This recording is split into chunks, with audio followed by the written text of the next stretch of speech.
Voilà, c'est foutu, c'est vraiment foutu pour Pero Luara. Dernièrement, j'étais ici avec vous en train de vous expliquer sur la dame des affaires étrangères, Thérèse, c'était ça. Ça fait trop mal voir le comportement de certains journalistes envers les autorités. Manquer quelqu'un du respect facilement. Manquer quelqu'un du respect. Pourquoi? Parce que tu ne soutiens pas le régime actuel. Parce que tu n'aimes pas le président de la République. Alors tu dois coller tout le monde. C'est la grossesse du président.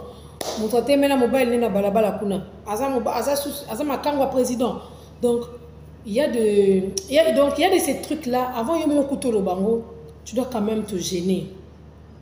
Quand j'avais vu ça, j'avais mis ça à votre disposition. Et parmi les commentaires, il y avait un commentaire disant que Kakapo ezambo kanabiso, mais ce qui place Moussousou, Pero Luara serait arrêté. Oui, j'avais lu ici un commentaire. Je n'ai pas retenu le nom de la personne qui avait commenté ici sur moi. J'ai été triste de voir que un homme, un monsieur comme Pero, à la tarane bien, à tangi ba classe, mais à se rabaisser tina vie privée à Moutou. À l'andelara que Thérèse n'a mbeto matarananan. Thérèse a porté les sous-vêtements de quelle couleur, a porté les soutiens de quelle couleur. Au comme tina niveau ya koyeba Dradeli à Thérèse, Dradeli à maman Denise. D'ailleurs, donc tu insultes, voir même la première dame que elle est titoqueuse ici. Tout ça, et les Karanango, apporte à quoi plein de temps. Mais aujourd'hui, la dame, Thérèse, elle s'est décidée de vous porter plainte compte tenu à diffamation. Sûrement, vous l'avez diffamé. Oui, vous l'avez diffamé. Mais non, je ne sais pas si vous aurez le courage, Yako. Peut-être dans la confrontation, qui c'est ma preuve. Pero, tu n'as pas de preuve, mon frère. Tu sais que tu as une famille, Oyo Norisaka. Ozana bandeko, Ope Edaka. Bataille la rayo. Alors, faut parce que ni na oyo oluba, ni na oyo sala. Moi si wanat, azana zemit. Moi si wana, azana zemi. Toko yoka kaka boye, eza zemi ya kaka ya nani wana, yangeleka. Quand tu n'as pas de preuves, pourquoi on va vendre pour confirmer ma cambo na yebite, na olobate? Soit na olobango ndenge moko boye. Na olobango en parabole, mais je ne peux jamais confirmer cela. Parce que ceux qui va kanginga n'a pas preuve té. N'a pas preuve té. Na olobani devant Batou. Ça peut être compliqué. Cette dame peut aussi avoir beaucoup de relations. Yo, quand ça passe au vent, on peut te répertorier, c'est facile, il suffit qu'on a et comme le très compliqué, mon frère. Et comme il est très compliqué, n'est-ce pas qu'il a le bien j'étais contre ça. Je ne suis pas contre Pero.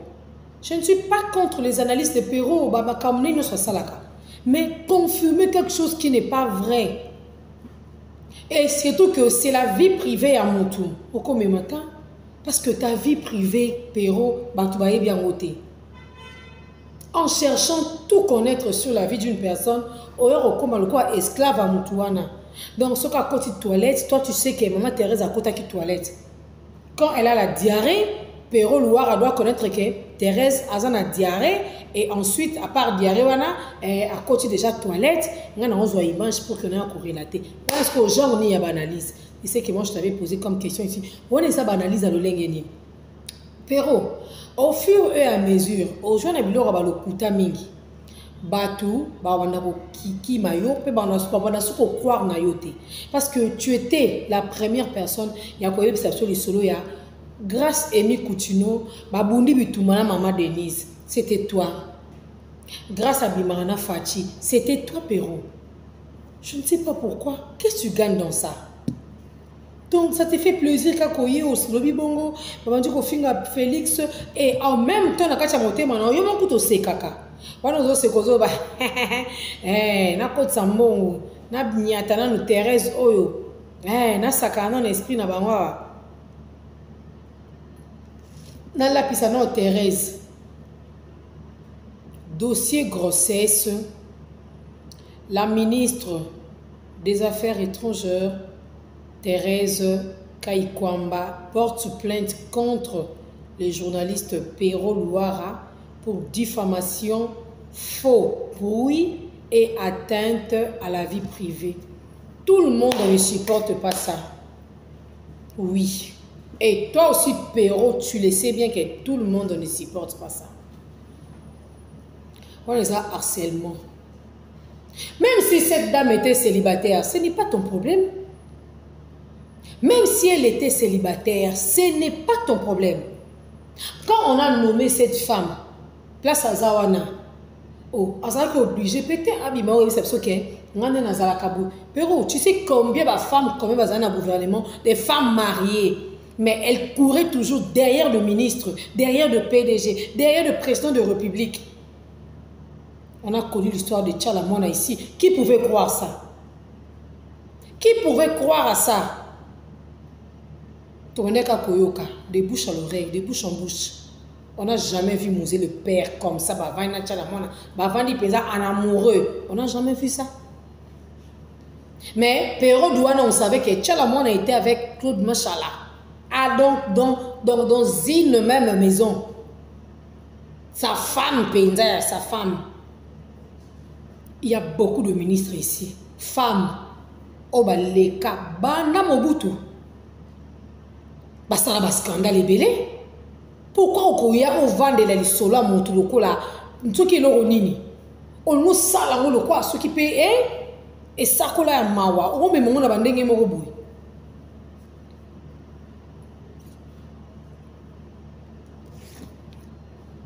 Asepelite. Dossier grossesse.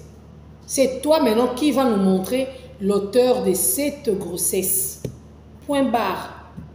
C'est Pero qui va nous montrer l'auteur de cette grossesse. Quand tu iras comparaître, il n'y a pas ça pour mon ami quoi, il y a bipé aussi ça naï. Faut te barandenga pour respecter pe bateau. Tel que moi là, je peux dire à maman, Madame Thérèse, ah, bon, je trouve c'est un peu banal, hein. Ah bon, tu peux tu laisser, tu abandonnes et puis zapper na yo. Mais elle a la que, à sa public, pourquoi on a pensé que c'est mon modèle ôté? Pourquoi on a autant de sa moutouboté? Parce que elle servit, bah, on a stotikali, biso stotikali, elle servit biso des leçons. Il faut servir biso des leçons. Ce n'est pas du tout bien. Moi, si bah rabé ça a été, moi si bah sous-estime a été, moi si bah donc on piétiner et c'est ça qui te côté. Au salir rien vers monter ma mobimba. Toi tu es qui, Pero, pour que moi si avant zoazemi na ye. Ah ko betelo li solo que Pero na comme na posa ko zoazemi. Pero j'ai envie. Ah ko yebisa kayo. Montre que au perdre feedback mon boyer. Au perdre na sens ya kibomoto parce que ta façon d'analyser ça la marambo mususu mais koko ta marambo tout le monde ne pas fati bon on a fati wana yuma bon on a ke pété sakane la bine la soubela mais ce n'est pas tout le monde maman Oscar bien ko poursuivre yo au petit côté de là où tu es ba olandelo kaka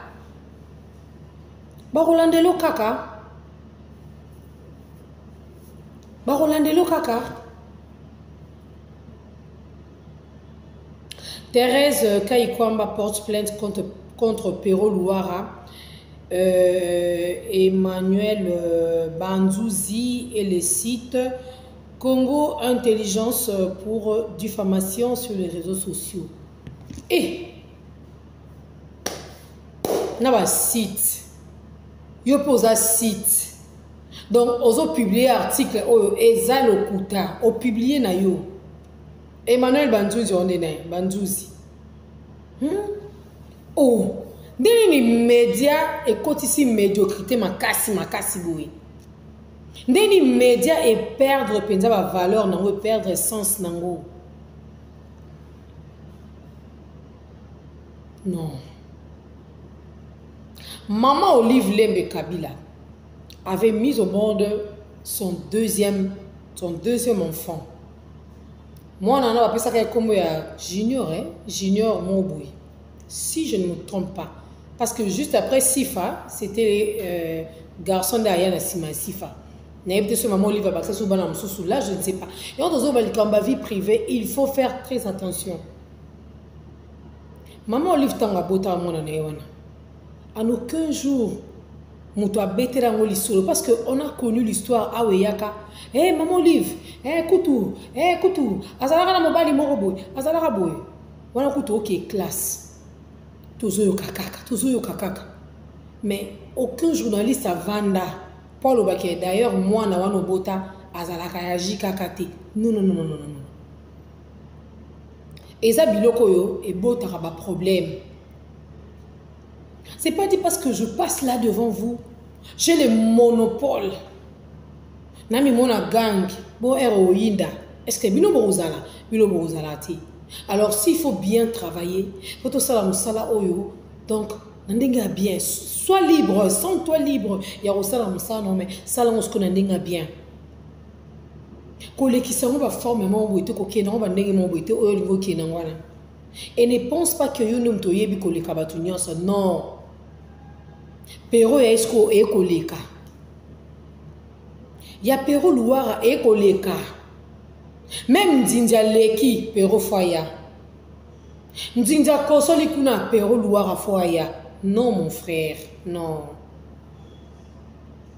Non. La ministre des Affaires étrangères, Thérèse, promet de poursuivre en justice pour diffamation et propos mensongers à ceux qui ont publié l'une de ces vidéos lors de son arrivée au Qatar avec le président de la République, Félix Tshisekedi. Juste vidéo, on attend qu'on va publier vidéo. Le coup, on a dit matana président, allez, directement, petit problème. L'auteur de la grossesse est là. Vous avez vu l'auteur de la grossesse? Ça, c'est quel pays, ça, vraiment? Tout ça, tout ça, de plus en plus coutoussima. L'auteur de la grossesse est là. L'auteur de la grossesse est là. Non. Ata fachanwaza penza mbwa yango. Oh, pero, oloba buzoba moko loba ki busendimo. Mais bino boloba ake fachango. Abuta kate. Fachango. Azaka nani? Comment vous avez dit que vous avez Binote. Mais les lobes ont changé version.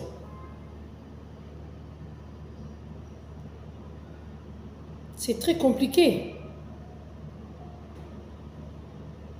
Il y a une déclaration de Thérèse Kaikwamba.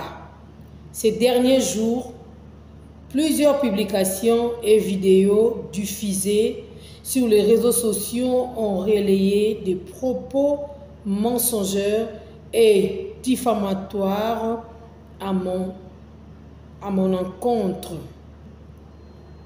portant atteinte à ma dignité et à celle de ma famille.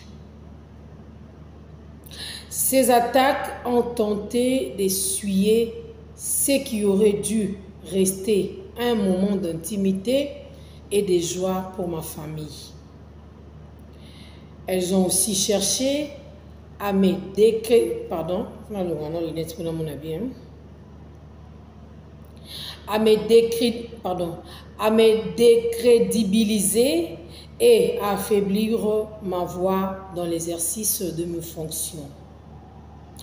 Face à cette banalisation du mensonge, j'assume pleinement ma responsabilité de protéger mon enfant, de préserver ma famille et de poursuivre avec sérénité et concentration l'exercice de mes fonctions. À cet effet, j'ai chargé les cabinets Altius basés à Bruxelles d'engager ces poursuites pour diffamation, atteinte à la vie privée et propagation de fausses informations dans le pays où ces individus et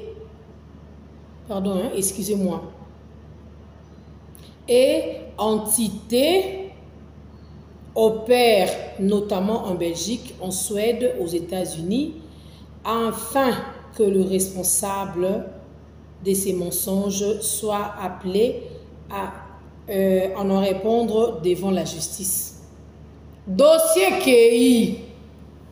Pero, dossier Kotiki. Je l'ai bien dit que tout le monde n'est pas fatigué. Tout le monde n'est pas fatigué. Bon, fin à bino fatigué à la bino. Mais ne fatigué pas à la bino. Boy baro que il y a un Dieu. Allez la peka nzambiwana. Soit linga moi sino pero. Soit bon papa na bino. Ba oko ba bon papa batu. Ba chebe ya bakinda bisoka. Bo kanga minorobo ka koloba te. Mais fatigué à sali avant di karabon yo pero po kaka ko finga. Même moi qui est là devant vous, Kabila a 18 ans de pouvoir et tu souffres, mais non, de finga Kabila awanga on finga te. Même la première dame là, ex-première dame, maman Olive Lembe, à aucun jour on va dire de finga. Na sala babiloko ba bibi kapinga ba sala wana, je ne peux pas. Tout réfléchir, ça rappelle le coup la batte. Moi, la si on a poursuivre le modèle. Pour moi, ce que je à ce caractère.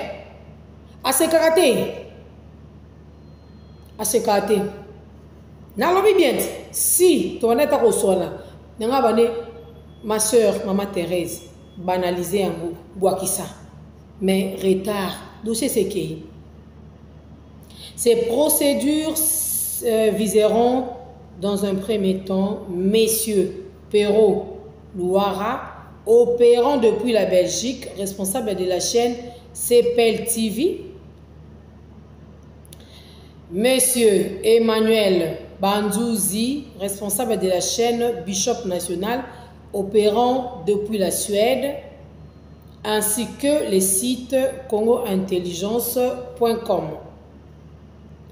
Des démarches seront également entreprises auprès de plateformes concernées qui servent le relais à la diffusion et à la monétisation de ces contenus mensongers au moment de la publication de la présente déclaration. Les éléments de preuve auront été saisis par les huissiers désignés avant qu'ils puissent être supprimés. Maman est dans TikTok mobibana. Et TikTok le baboy déjà bazwa ki na bangwango. Basi bazwa ki ngo ngapu du pona ngapa supprimer te. Parce que toza au courant non ce que maman Thérèse ba koseli makamukazana azwa zemi ya fachi. Ba koma ko benga makango ya fachi. Oui binu bebo rabaisser batou hein. Au-delà de ma personne, cette action s'inscrit dans le combat de toutes les femmes contre les violences, qu'elles soient physiques ou verbales, les dénigrements et les propos injurieux, et ces X qui persistent dans nos sociétés. Aucune femme publique ne devrait son corps ou sa vie privée transformer en champ de bataille. Tous nous avons de vie privée. Te pero côté wana yaya na ngai okenda mabe. Les jours où j'avais fait l'analyse concernant Babilo Kouana, qu'est-ce que j'avais dit? Qu'est-ce que j'avais dit ici? J'avais très bien dit. Nabi Pero, na yeba na Digital Congo. Pero, vous allez abouiter. Sentiment. Donc, pour faire plaisir, par exemple, à Moïse Katumbi, je dois indigner Thérèse. Pour faire plaisir à Moutouboye, na salir Oyo. Pour se payer sa maman Denise, faut na finga maman Olive. Pour se payer sa maman Olive, faut na finga maman Denise. Non! Non! Non, non, non, non, non, non, non. Olive Lembe était là. Elle a marqué son époque. Maintenant, c'est l'époque de Denise. Il faut toujours assumer. Bon dima. Tout ce qui est biloko yo. Et ça qui est au côté. Nga non yoka pasi. Les lots péro bazio parabo bazio moto. Au foot à ma somme à belé. Ozana ba charge belé. Non yoka mawa. Mais yo mo sko moto mieux que le matin. Bilo mo kansa ça ozana portonde ozana facilité en finga bato. Et ça peut être facile pour que ba luka ba zoyo paye. C'est facile. À sa autorité, à tchaba moyen en G. Dans un contexte où notre pays fait face à la guerre et à la souffrance de millions de Congolais et de Congolais, je refuse d'être détourné de ce qui professionnellement compte le plus à mes yeux, la défense de notre souveraineté, la protection de nos populations et la recherche de la paix. Ainsi, je laisse à mon équipe juridique. Ainsi, je laisse à mon équipe juridique. Nous sommes tous sacanelatés.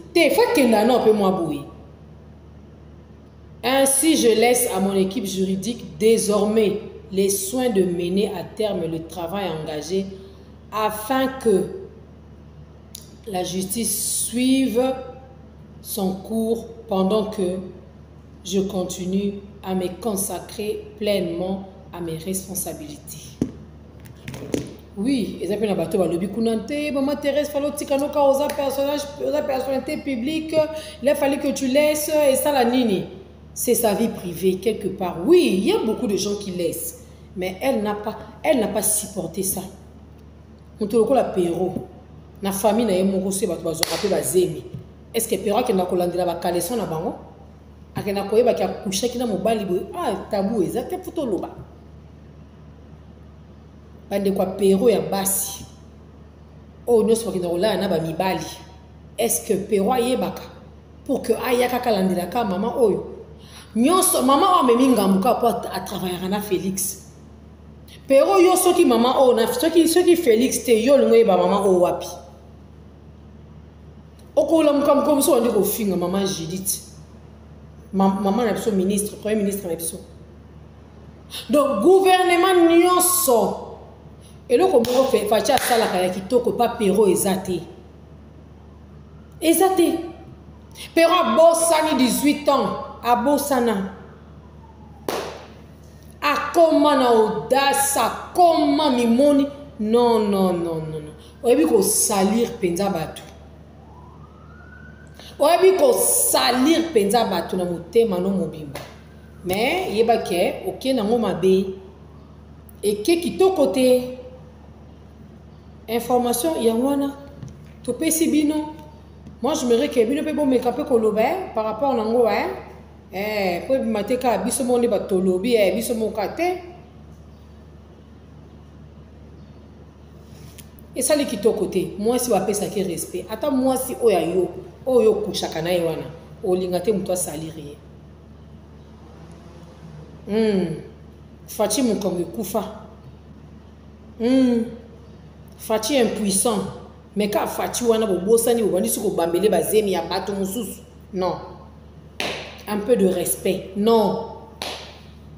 Trop c'est trop. Fati impuissant. Fati impuissant. Lelo Fati comme sous bazemi ya basi baza. Ceux qui bana basi na baza banani ba célibataire. Ba ko sa musala te. Kasi yo ya ko bala bango. Ya ko bala bango. Jeannette Kabila. Ti mtinenga ti bana yakandinga kenda abayela biso wapi Elle accepte son moi à la place ni. Un peu de respect, ko bande ko ezalaka ni na bino. Au juste ezalaka penza ni na bino. Ezalaka vraiment ni na bino. C'est très compliqué, Péro. En tout cas, oye la bino. Mais moi, je ne sais pas si la bino penza. Ato changer mboka, au Kimi Belgique, au place boy. D'ailleurs, comme tout le monde a un Kimi en Kimara. Sans toi libre, ça me semble bien. Pour ni batanga ba Christian lu sako no tena kati ba bêtise botanga tanga bino son ndenge moko. Pour ni na tour no foko mana ba bilo mo boy. Obunga nzela, obunga rumba. C'est honteux. Diffamation modèle tembe nini wana. Voilà. Merci beaucoup la famille. Moi je vous retrouve plus tard. Bisous. Très bon début de week-end.